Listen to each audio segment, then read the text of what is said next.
Was at the elementary school again today to have lunch with a couple of kids for whom I serve as mentor, and I meet them over lunch in the cafeteria. I got there a little early, so I just sat and waited and watched as the crowds came and went. And so there were children and smaller children, and there were other parents and adults that were there, and there were teachers.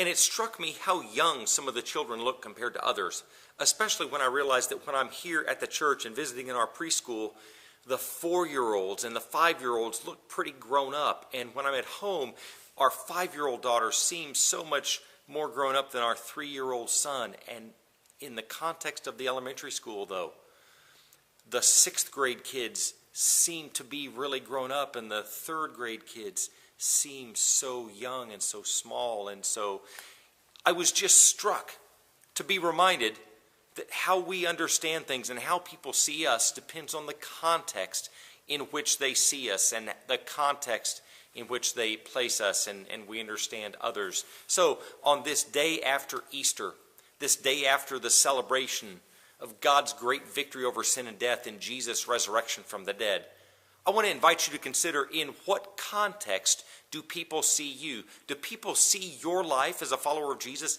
in the context of such bold claims as your Lord and Savior has conquered sin and death? Do we give people a different context in which to understand us as followers of Jesus? Do we understand ourselves in the context of being loved by a God who has already defeated sin and death? Or do we see ourselves and everyone around us in the context of a life that just goes day to day to day?